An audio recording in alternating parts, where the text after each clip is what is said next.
दोस्तों, नरेंद्र मोदी सिर्फ एक नाम नहीं बल्कि एक ब्रांड बन चुके हैं। ऐसा मैं क्यों कह रहा हूं? इसे समझने के लिए इस वीडियो को पूरा देखिएगा।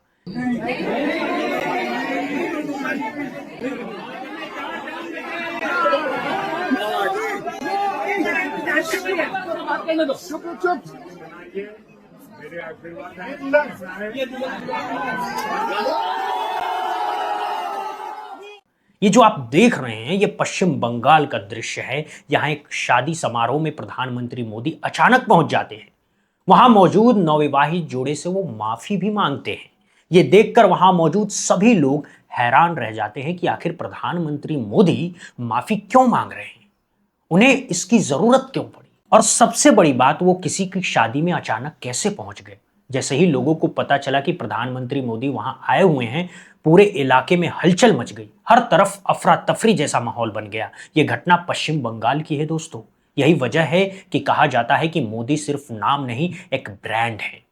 जिस तरह वो माहौल को अपने पक्ष में मोड़ लेते हैं और लोगों का ध्यान खींच लेते हैं, वैसा आज के समय में बहुत कम नेताओं में देखने को मिलता है। इसीलिए विपक्ष के नेता राहुल गांधी लगातार कोशिशों के बावजूद उन्हें टक्कर नहीं दे पा रहे हैं, क्योंकि मोदी कुछ ऐसा कर जाते हैं जिससे पूरा माहौल उनके पक्ष में हो जाता है। पश्चिम बंगाल में चुनाव जारी है और नरेंद्र मोदी अब तक करीब 100 सीटों पर अपनी मौजूदगी दर्ज करा चुके हैं। आने वाले दिनों में वे और इलाकों को कवर करने वाले हैं, लेकिन चुनाव प्रचार के बीच उन्होंने जो एक खास काम किया, उसने सबका ध्यान खींच लिया। दरअसल एक शादीशुदा जोड़े को उन्होंने जो अनोखा सरप्राइज दिया, वो अब तेजी से वायरल हो रहा है। हम आपको ये वीडियो भी दिखाएंगे और बताएंगे कि कैसे ये पूरा मामला सोशल मीडिया पर चर्चा का विषय बना हुआ है।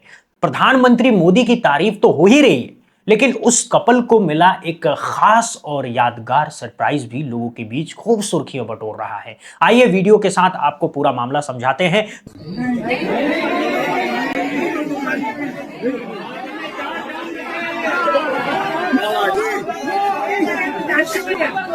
चुप चुप। मेरे आशीर्वाद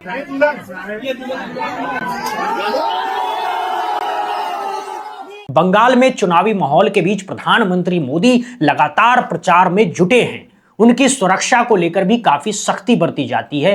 एसपीजी कमांडो उनकी सुरक्षा की जिम्मेदारी संभालते हैं। जब भी उनका काफिला गुजरता है, उससे पहले पूरे इलाके को कड़ी सुरक्षा में लिया जाता है। यह मामला सिल्लीगुड़ी का है, जहां प्रधानमंत्री मोदी का रोड शो होना था। उनके गुजरने से पहले ही पूरे इलाके को एक तरह से छावनी में बदल दिया गया।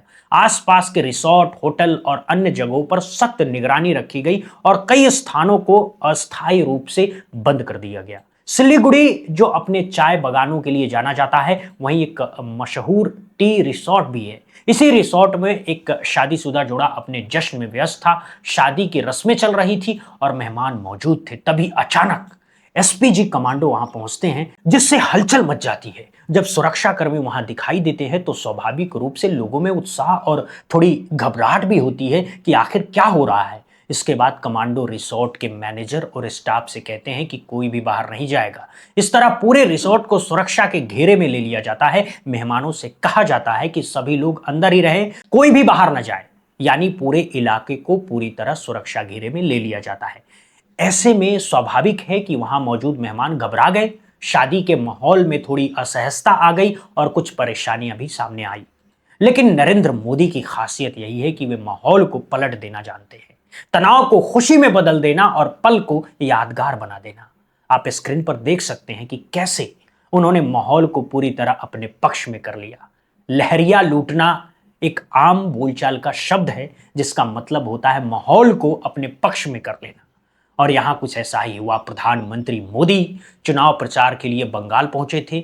जैसा कि हमने बताया आपको, सुरक्षा के चलते पूरे इलाके को कड़ी निगरानी में रखा गया और मेफेयर टी रिसोर्ट को भी अस्थायी रूप से बंद कर दिया गया। इसी दौरान एसपीजी के कमांडो वहां पहुंचे और सभी से अंदर ही रहने को कहा। उसी वक्त श्रेया और अक्षय की शादी की रस्में चल रही थी। श्रेया और अक्षय, जो इस शादी के मुख्य जोड़े थे, अपने परिवार और दोस्तों के साथ रस्मों में व्यस्त थे। तभी अचानक काले कपड़ों में एसपीजी कमांडो वहां पहुंचे। ये देखकर वहां मौजूद लोग थोड़ा असहज हो जाते हैं। तभी उन्हें बताया जाता है कि उनसे मिलने खुद प्रधानमंत्री आए हैं। पहले तो किसी को यकीन नहीं हुआ कि देश का प्रधानमंत्री उनसे मिलने आ रहा है। जब प्रधानमंत्री मोदी वहां पहुंचे तो सभी हैरान रह गए। उन्होंने सबसे पहले उस जोड़े से हाथ जोड़कर माफी मांगी कि उनकी वजह से शादी में थोड़ी असुविधा हुई। ये देखकर वहां मौजूद लोग भावुक हो गए। सबने एक स्वर में कहा, सर माफी मत मांगिए, ये हमारे लिए ऐतिहासिक और यादगार पल है।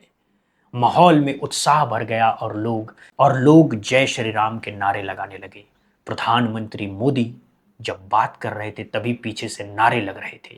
तब कुछ लोगों ने कहा कि शांत रहिए, प्रधानमंत्री को बोलने दीजिए। पूरा माहौल उत्साह और भावनाओं से भरा हुआ था।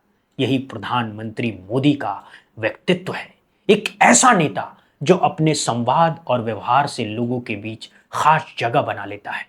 नरेंद्र मोदी को देश के प्रभावशाली वक्ताओं में गिना जाता है। लंबे समय तक प्रशासनिक अनुभव रखने वाले नेता के तौर पर उनकी पहचान है।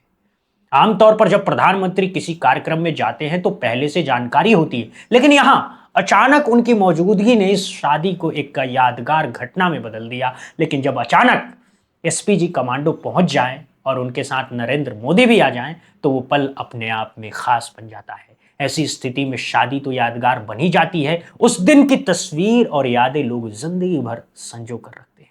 सिलीगुड़ी में अक्षय और श्रेया के साथ भी कुछ ऐसा ही हुआ है। प्रधानमंत्री मोदी की रैलियों में लगातार भारी भीड़ देखने को मिल रही है। यह संकेत देता है कि बंगाल में इस बार कुछ बड़ा बदलाव हो सकता है।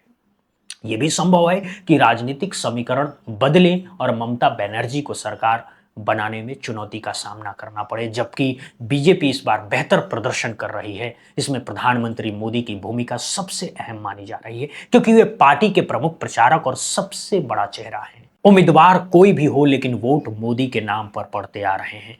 बंगाल में जिस तरह से रैलियों और रोड शो में भीड़ उमड़ रही है, उससे साफ है कि चुनावी माहौल काफी गर्म है।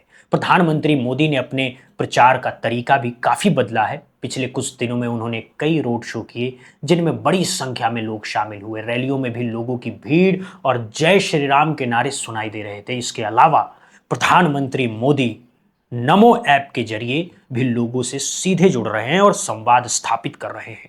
यह दिखाता है कि एक गैर बंगाली नेता होने के बावजूद उनका बंगाल के लोगों से सीधा जुड़ाव बन रहा है। दूसरी ओर ममता बनर्जी लंबे समय से माटी मानुष के मुद्दे पर राजनीति करती आई हैं, लेकिन मोदी का व्यक्तिगत कनेक्ट कई जगह असर डालता नजर आता है। इसीलिए कहा जाता है कि मोदी की छोटी छोटी पहल भी बड़ा असर डाल सकती है। सिलीगुड़ी की इस घटना को ही देख लीजिए। वहां मौजूद मेहमान जब अपने घर लौटेंगे तो इस अनुभव को दूसरों से साझा करेंगे। इस तरह ये एक तरह का माउथ पब्लिशिंग बन जाता है, जो किसी भी प्रचार से ज्यादा असरदार हो सकता है। हालांकि इसे सीधे वोट से जोड़कर देखना सही नहीं होगा, लेकिन यह जरूर कहा जा सकता है कि इस तरह के कदम नेता की छवि को मजबूत करते हैं। कुछ लोग इसे पब्लिसिटी स्टंट भी कह रहे हैं, लेकिन कई लोग इसे प्रधानमंत्री का सादगी भरा और संवेदनशील व्यवहार मानते हैं। जिस तरह उन्होंने वहां जाकर जोड़े को आशीर्वाद दिया और स्थिति को सहज बनाया, वो अपने आप में खास है।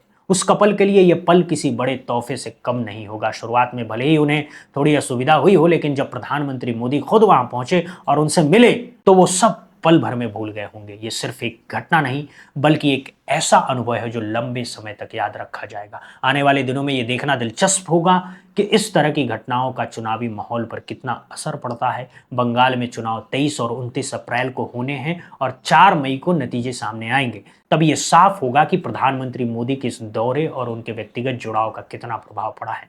आपको ये स्टोरी कैसी लगी? अपनी राय कमेंट करके जरूर बताइएगा। बहुत बहुत शुक्रिया, बहुत बहुत धन्यवाद।